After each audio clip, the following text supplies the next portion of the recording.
isuma dhalaasan akkamii fuudhuuf hin deemaa fuudhuu na barbaachise na hayyamtamoo naan hayyamtu. Silaa dhalaan hayyamtu hoo jirtiire shamarran kan hayyamanii bakka inni gattaa waraanaan jala dhaabbatti bakka inni rafu waraanaan jala dhaabbatti bakka inni dalagu waraanaan jala dhaabbatti jaarsa jechuun kan wajaaru jaarti jechuun tawajaartu jaarsilleen jaartii kabajuu qaba jaartilleen jaarsa kabajuu qabdi.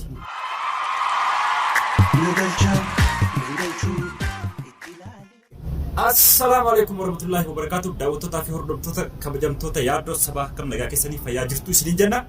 Arranta nagaa waan addaa qabanii dhufneeti jirra. Wanni addaa kuni akkamitti jaartiin yookaan jaarsa isiidha waan maallaqa xiqqoo takka jecha akkamitti jaarsa fi kana sooshaal miidiyaa irratti ol baaftee akkamitti hantuuta aduree dheessitu gootee akkamitti sooshaal miidiyaa kana akkanatti ittiin oogsaa jirti.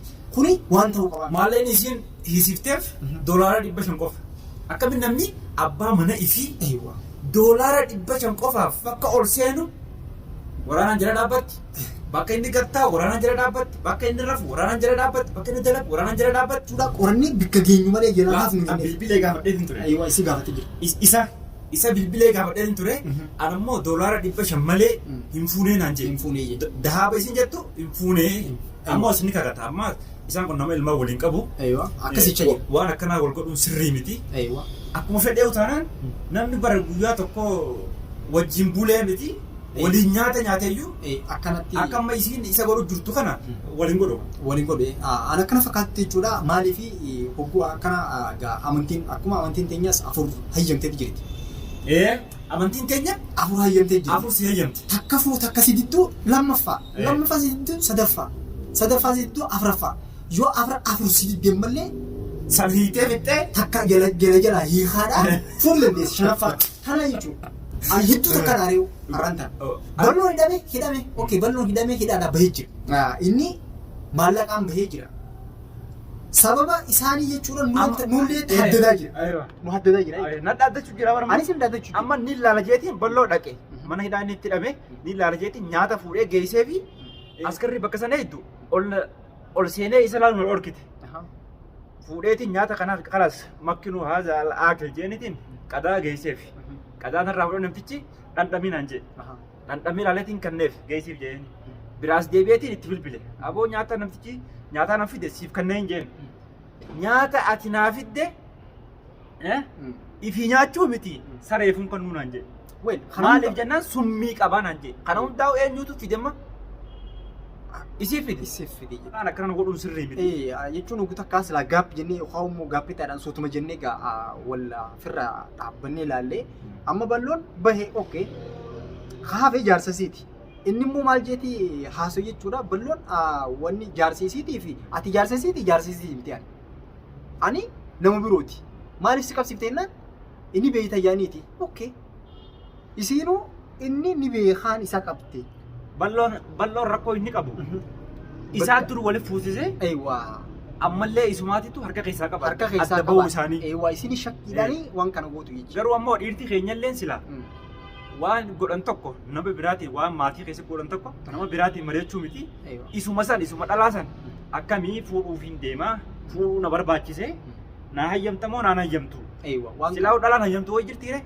Shamarran keenya hayyamanii. Harkisii keenya yoo harkisii kee afur fuudhuu rakkoota kan qabu isis jireenya isii bareechite warra arabaa kana hojjechuu irraa dhiifte yoo isin mana teesse afur fuudhuu rakkoota kan qabu.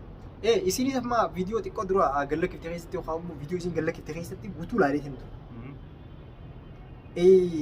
Ani balloo irraa rakkina hin qabu jaarsa kiyyaan barbaada jechaa jiru. Jaarsi ammoo kan isii dhiisee heerumate duraanuu.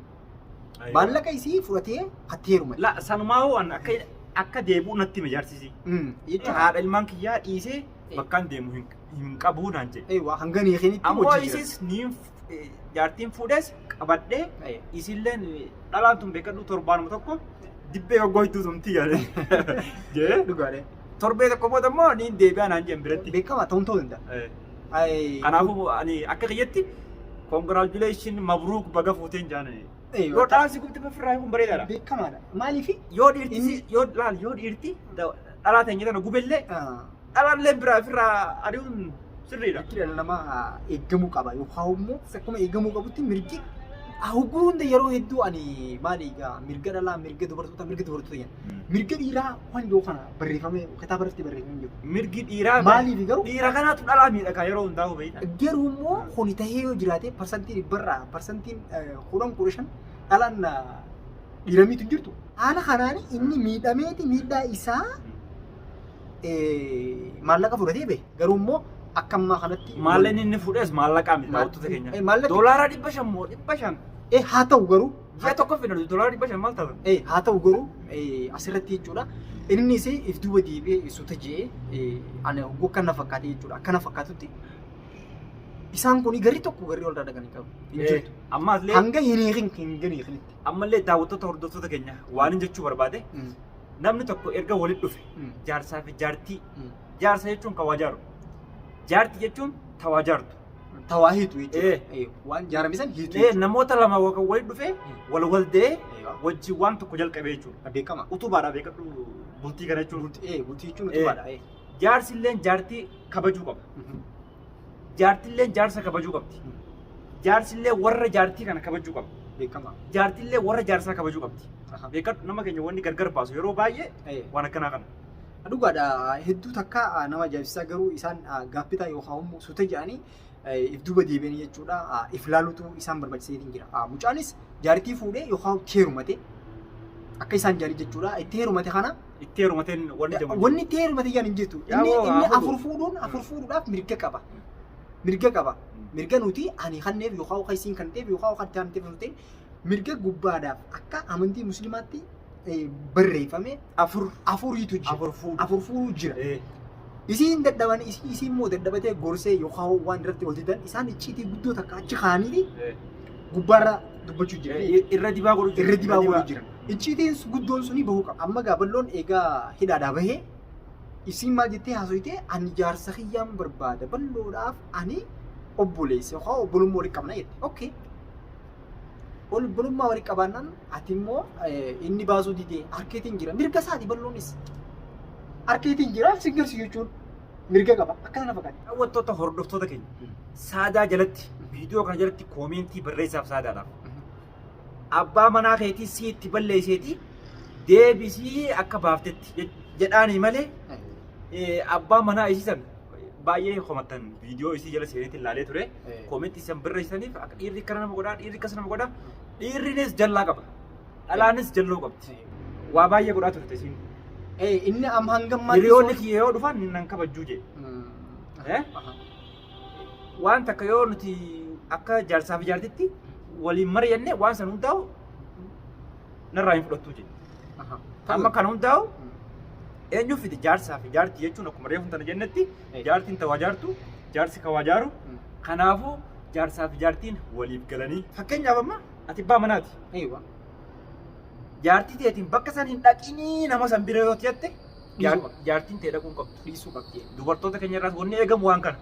Hangammaan tanatti Isilleen waan dhugaatii irratti bakka san hin dhaqin yoo sin jette adillee dhaquun qabdu. abbaan manaa isiidhaa as bahee hangammaan tanaa viidiyoolee hedduu maxxanfamtee jira. Isii qofaatu haasawaa ture. Inni kunoo nama yaadu hangam takka nama obsa qabu ta'uu asirratti hubachuu dandeessa. Hangammaan dubbanne deebisaan kan inni akkamitti dubbachuu danda'a? Bakka inni deemu waraanni jala dhaabbata.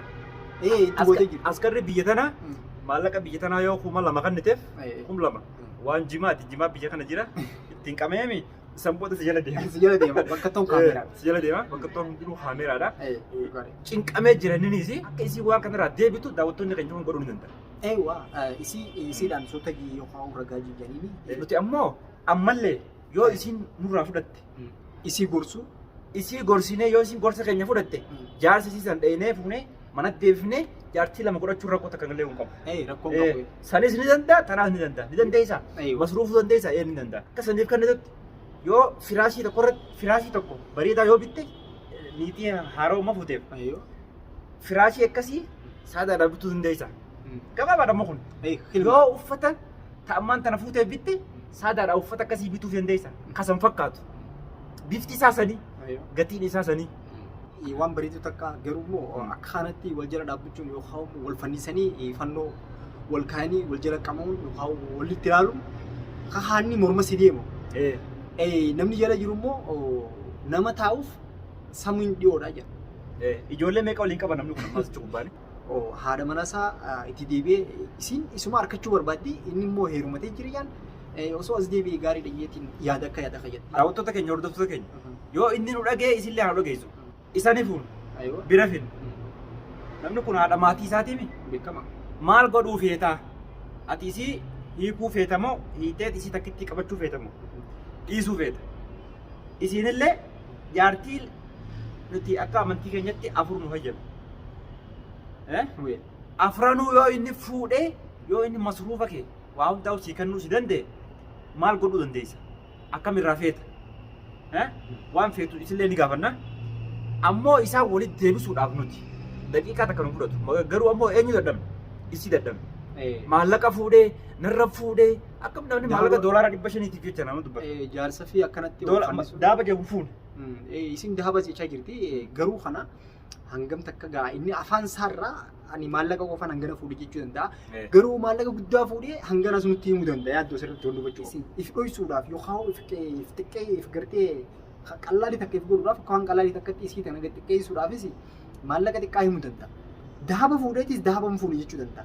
Garuu ammoo normaalii isittis bilbilee hogguu nuti isitti bilbilee isin jalaa kaafte inni jalaa hin qabu.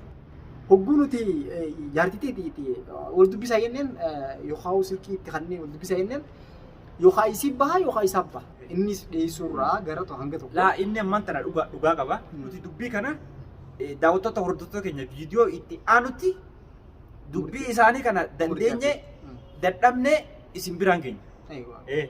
Ammoo nuu miti jaarsa gurguddaa jirtiimi namni guddaan jira. Ammoo nuti ijoolleedhaa miti. Ijoolleen jamnutillee giddu galeessa taanee jirra. Kanaafuu nama gurguddaa fuunee isattis geessine isittillee geessine jara kan ammoo dirqama sabummaatti waan jabu tokko jira. Deebi'an walitti deebi'an. Walitti deebi'uu baannoo addaan kutan. Beekama. Kanaafuu wanni goonu hin jiru. Guddaa jennu gaa dhiirtii xiqqoon qabdu jettee. Xiqqaa ta'eef dhagaa bubbeen hin fuunee jedha. Hin fuunee jedha. Maaliif dhiirtii xiqqoon qabdu dhalaan ammoo furdoo qabdi malee guddoon qabdi jedha.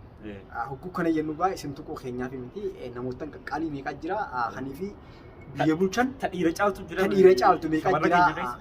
Dhiirtiin immoo hanii fi dhalaa hungeenyeetu jira. Hogguu kana jennu waa hedduu haasa'uu ni danda'ama. Saniifuu kana fakkaata ture hanga qophii birootiin wal deemu nutti. Nagaan turaa isin jenna. Salaamullaa.